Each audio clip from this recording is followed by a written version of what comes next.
Hey everyone, hope everybody's doing good. Welcome back to my podcast, Ill Equipped. I am your host, Jamila.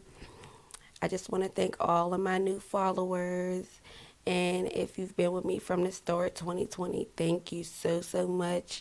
If you haven't already, go subscribe to my YouTube channel under Jamila. I am on iTunes, Apple, Ill Equipped. Go check out my podcast episodes on there, on Spotify. And if you haven't already download Podbean and subscribe to my podcast, Ill Equipped. Here on this podcast, I do not live by the rules to society. The meaning of ill equipped is not having the preparation that is needed. And here on ill equipped, that's just what happens here. No preparation at all, no editing as such. So you get real and raw, just as I do and my co hosts do as well. So let's jump right into it. On today's episode of Ill Equipped, I will be discussing growing up without a mom. So I know this could be a touchy subject for a lot of people, so I definitely wanted to put just a warning sign. Um, Again, because my purpose is to never intentionally make anybody sad throughout their day while they listen to my podcast. So before anybody hits the play button, I definitely want to give them a chance to keep going or not. So this subject, I know, for me and for a lot of my listeners, it's touchy because growing up without your mom is something that, a lot of us are actually going through. And I have been experienced now going on for almost 12 years. And so just to go back and to kind of, reflect on, how my life was, before I did lose my mom to the illness that she had. It was just, a regular kid, right? We couldn't go places without permission. We couldn't just go where we wanted. I had no idea of, making plans before my mom knew about them. I just couldn't fathom that. It was, well, do you want to stay the night? And okay, well, I have to ask my mom, right? So it was never, well, I'm staying the night, and yeah, I am. Like it was never a definite yes or no before, my mom got asked. So I always consider myself lucky to be happy raised in the time period that I was raised because, just certain things stuck with me as an adult. That, at today's age, and I know I sound like I'm aging myself out, but truly, I truly believe in some of the quotes and how they just make perfect sense. If it's not broke, don't fix it, right? And some of the things that worked then still work now for me. And one thing that worked for me then and still works for me now is respect. I'm super huge on respecting my elders. Yes, ma'am. No, ma'am. Um, that to me goes a long way. That just goes to show how you were raised and how reflects on your parenting skills as well. But on the other foot, again, I am very open minded. I've been in situations before where I've been told to not call people ma'am because that actually ages them out.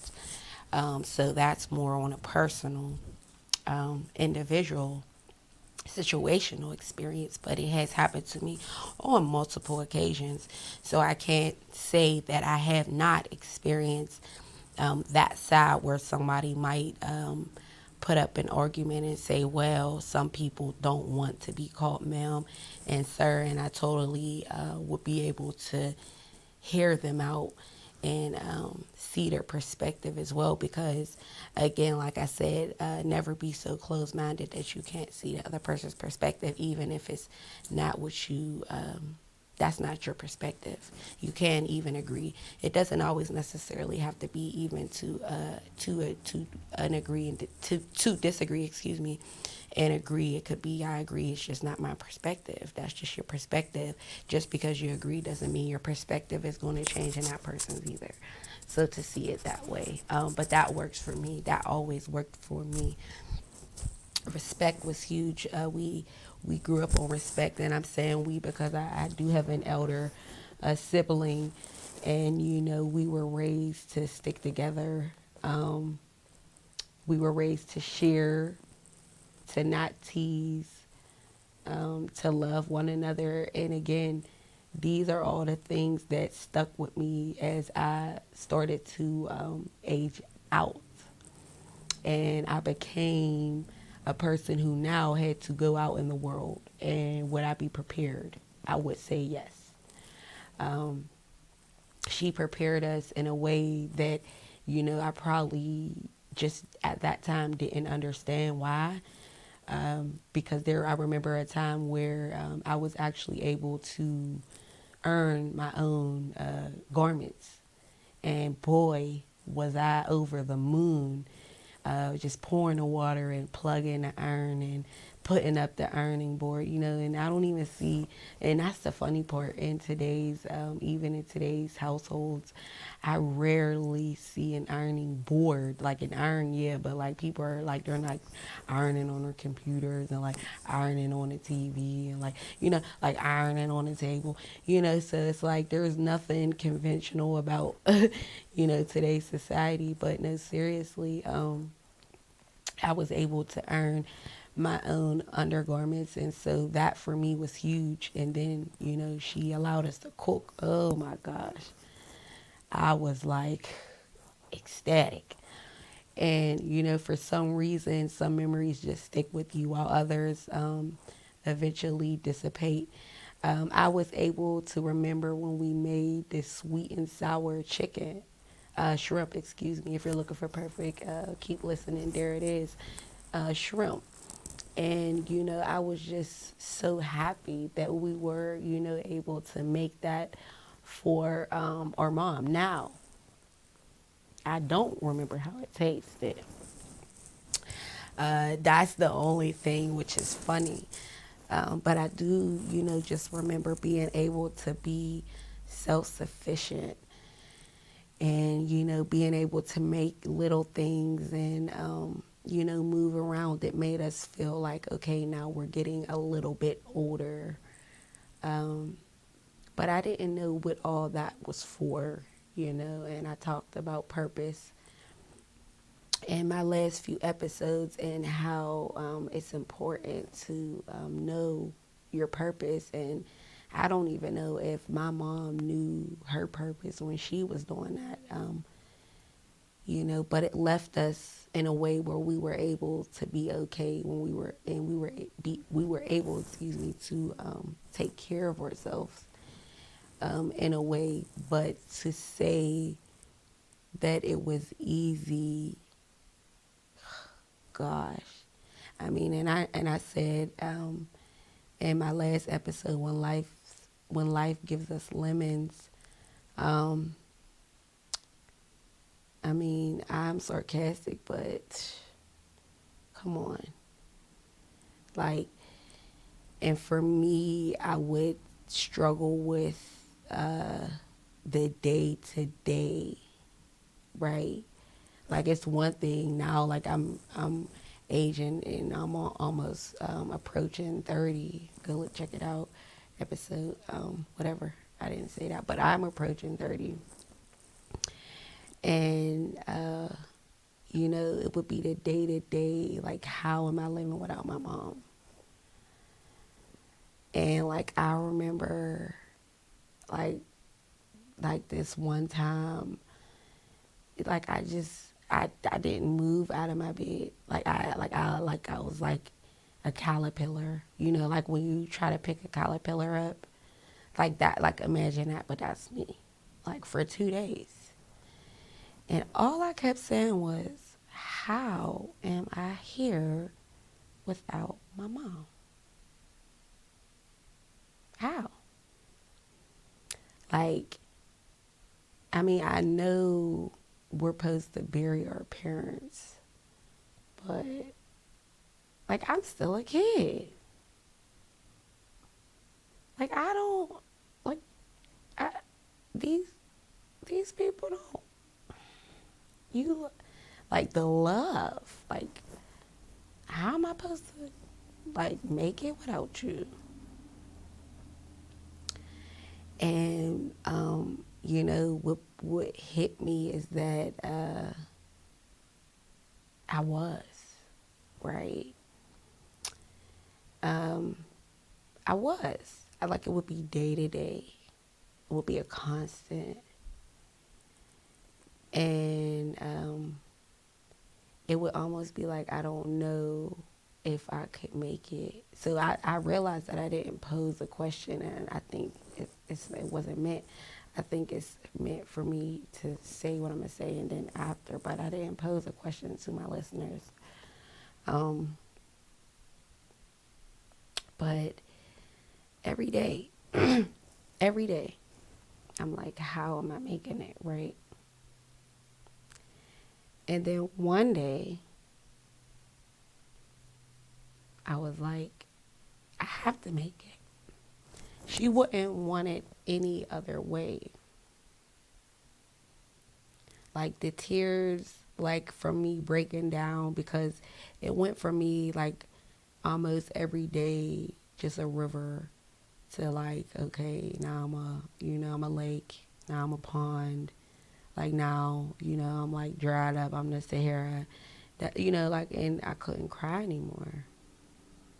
But I wanted to, like, I wanted to be sad, like I didn't want to live life without mom. How? Like, how does that work? Like, no, like, and I'll touch on that in a minute, but like, nobody can like speak on how long one should grieve when they lose somebody, especially their parent, especially someone they love the most, right? And so growing up, it was hard, you know, going to school, knowing that, my mom wasn't the one that was taking care of me anymore was hard. And I took a lot of that out on the teachers. Um, I just refused to learn. I gave up on myself. There was a time where I could vividly remember saying, I never got held back, which I never did. Man, boy, did I get held back that year. And that was just more reason for me to stop doing what I was doing. Well, I give up. I'm not going to school. So before my mom left this earth, I would say, well, when she goes, I'm just going to stop doing everything I'm going to do. I'm not going to school. I'm not doing nothing. Like, I couldn't imagine life without my mom. And so, yeah, um, I started to, just become a kid who, like, I was just rebelling.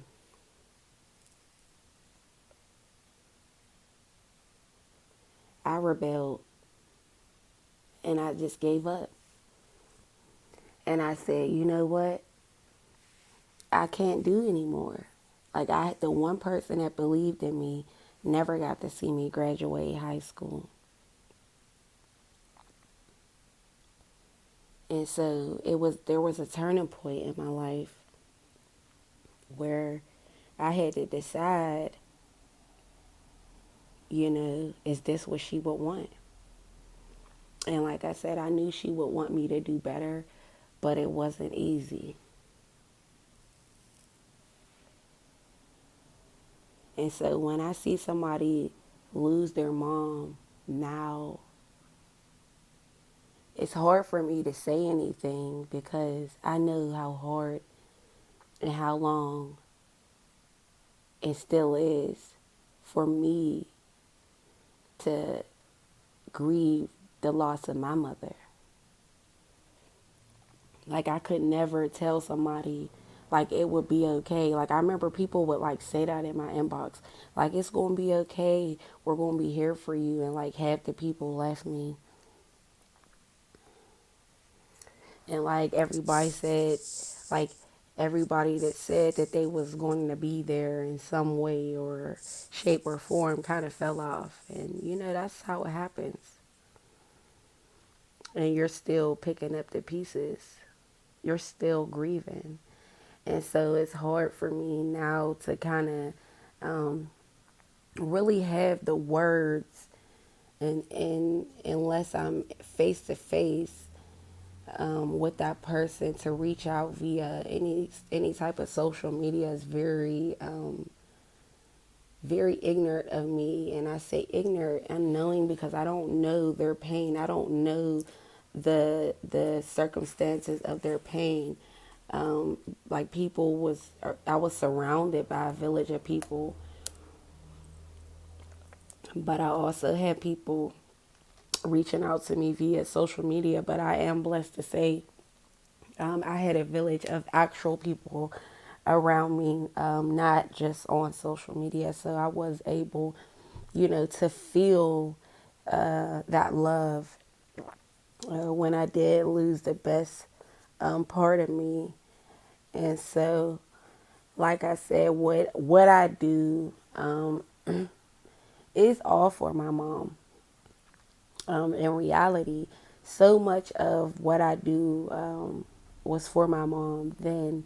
And I talked about purpose and, getting diverted and forgetting our goals and what we're doing is for. Everything that I've strived for when I was younger was for my mom. And, I kind of was like, well, I'm living, I'm okay. And who am I doing this for anymore? And I forgot who I was doing it for. And not to say that I forgot about my mom, but I forgot she was the reason behind everything that I was doing. She was the reason that I kept going. Her death in turn allowed me to be more humble, allowed me to be more gracious, allowed me to become a young lady who I know she would be proud of. To say just the least about her girl. And I do have a elder sibling, as I spoke of, but I don't want to tell her story. So I'm not speaking on her story out of respect for her, because she still is here on this earth, and she is God. If God is willing, we're going to definitely collab together and do an episode together. And just real and raw. Like I said, I don't know what we're going to talk about again, because nothing for me is like, okay, in writing and this is what we're going to talk about. But I don't want to tell her story, and I'll let her do that. But so yeah, I revealed it. I do have a sister. I realized I said her and she. So yeah, I do have a elder sister, which is no secret. So, just being able to, move in life in a way where she would be proud of me, and remember why, I'm doing everything that I'm doing, and that's for, for her. And I know she would be proud of me. I know she was so proud of me, watching me walk across those stages and, earn my degrees. But, it's a battle every day to not have, a parent that you can call on and talk to and, tell all your good news to and, all your heartbreaks and, everything. And, so to be able to remember that is super important for me. So I think the question is, how do you make it? How are you making it? If you lost your parent at a young age, what is your motivation? What motivation did they give you to make it, to keep going? I think that's the question that I wanted to pose here and now. Because if there's no motivation from somebody that was there for us at a time where we couldn't be there for ourselves, then, for me, I just, there's a lot of people that's still living on this earth that I feel like, have done so much for me. And anytime that, I can, do more for them, I am. That just goes to show, the type of person that I was raised by, and just speaking on being raised by, but raised on more so love. And, I had a conversation with somebody and we discussed about how I was raised on love versus being raised on just survival. And I'm blessed to say that, like I spoke, we were taught to not tease, to share, to be kind, to love one another, to stick together, and all of those things are, it's an umbrella, like fall under, there's love, and then all of those love, and then all of those fall right under the umbrella of love, right? So like me and my sister didn't, like we never fought each other, like ever. So, like things like that, we always stuck together, right? So in turn, it's like that's how I want it to be, not just for my sister now, but for other people, right? Like I want to share with other people. I want to love other people. I want to care for other people, right? And it's the skills that, are ingrained in you when you're younger that carry over when you're an adult. And it, I'll touch on it a bit, but I don't want to get too deep in it. Just about how I think more so the conversation is geared towards, well, when it is brought up, the traumas that we carry over when we're a kid to an adult, rather than the good qualities that we carry over.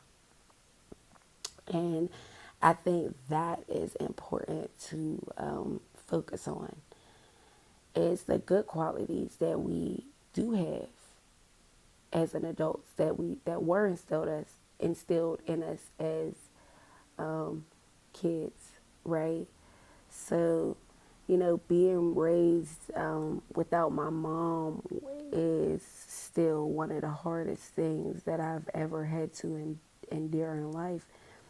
And I would never wish that type of pain on anybody. To feel a loss such as that is just indescribable.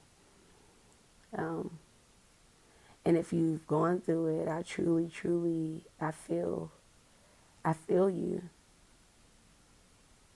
you know. So we'll have a 30-second moment of silence for all the parents lost.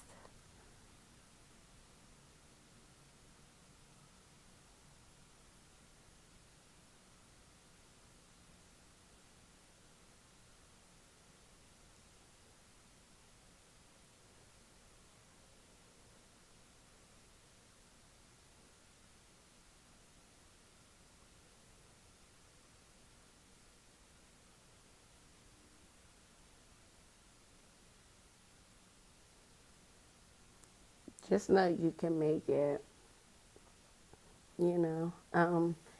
I'm never the one, when it comes to losing someone such as your parent, to say that um, it'll get easier, but um, you'll get better.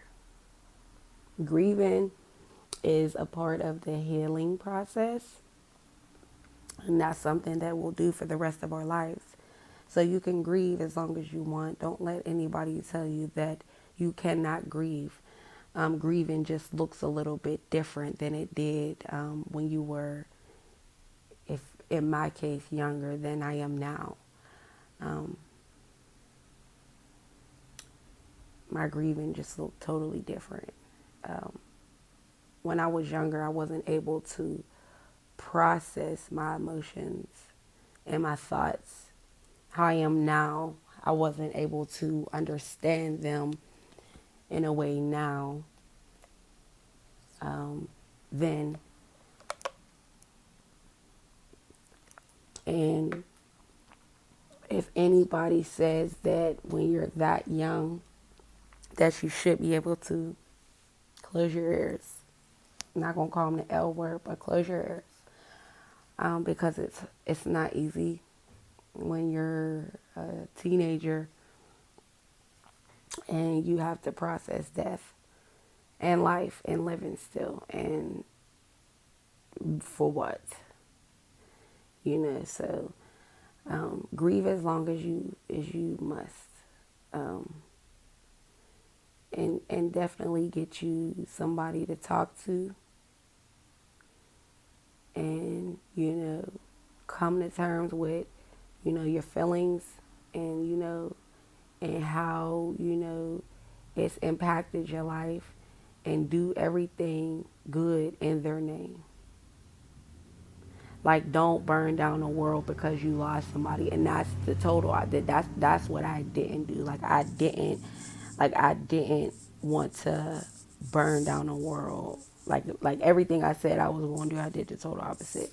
Like, I finished school, like not with my classmates when I was supposed to graduate, but I finished school, and I got myself in college, and I got myself together.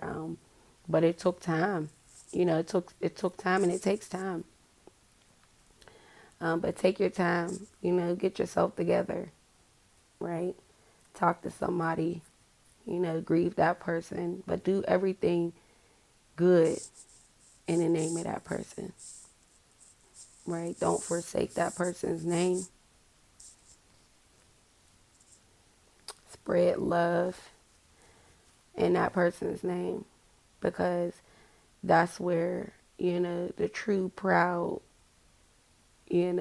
that's where that person will be like, you know what?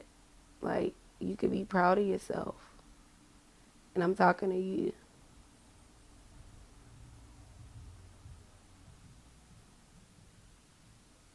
And I'm here to say that, I'm with you every step of the journey, because it's been 12 years, and I see people who lost their parents, 12 months ago and 2 months ago, and I don't even know like what to even possibly even say. Some people are like so quick to say I'm so sorry, and I'm like I remember people saying that, and it didn't mean anything to me. So just make sure you have a good support system around you. Um, the people are going to listen. It don't matter how long, because you never know, when that pain might surface. But being able to, get a grip with your emotions, and allowing yourself to not be okay is okay. Like, giving yourself permission to not be okay. Like, I give myself like days. Like, all right, I'm gonna give you this day, but tomorrow you want to get it together. Like, give yourself a day. If you need a week, a month, give yourself some time, right? because adulting is one of the hardest things behind losing my mom out in dead. Adulting is grasping your emotions when you feel like you can't make it in certain aspects of your life because you don't have that support that you would love to have.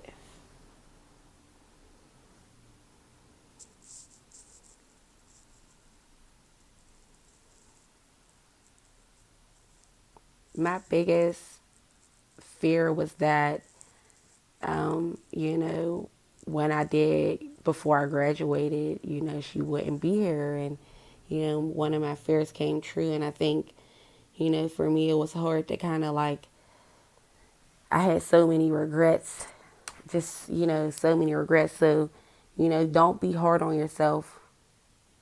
Um, and know that, you know, whoever you lost, that person still loves you, you know, regardless. So, oh, two, I just want to say, before I end this, I wanted to speak on something. So, on my last podcast, When Life Gives Us Lemons, I talked about shame and, you know,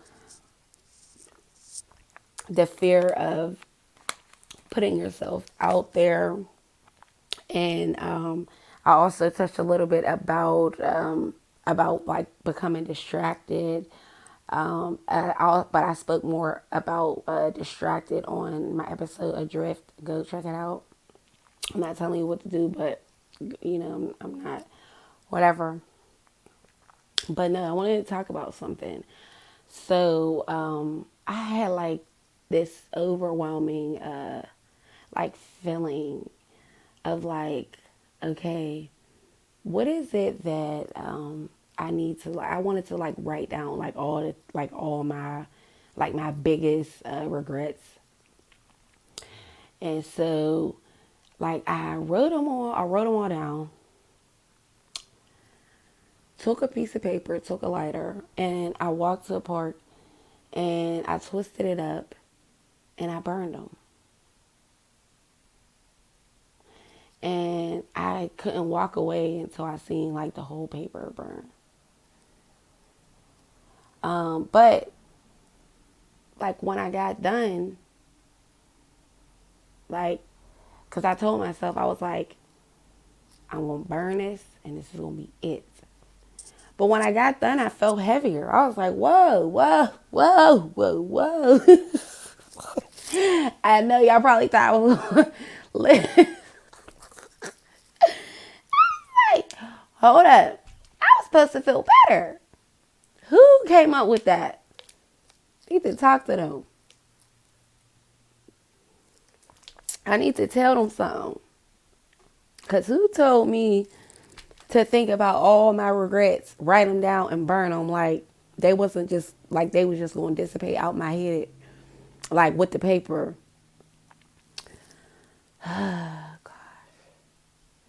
Life. But I'm just saying, you know, if you thinking about, don't do that. I mean, I'm not telling you what to do. Again, don't listen to me. Hey, if you listen to me, hey, I can't. You already doing something that whatever. I didn't tell you to. But yeah, I was like, I'm supposed to be feeling, you know, like a feather. I feel like a rock. Like I was about to sink. Ugh, gosh. But anywho, I'm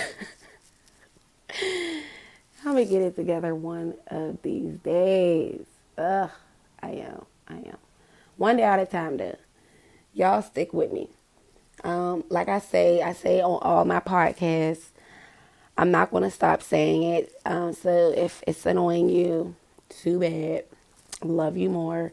I appreciate everybody. Thank you for listening. If you're new to my podcast, welcome to Ill Equipped. Here on Ill Equipped, it's real, it's raw. Here on Ill Equipped, I don't live by the pressure of society. does not live here.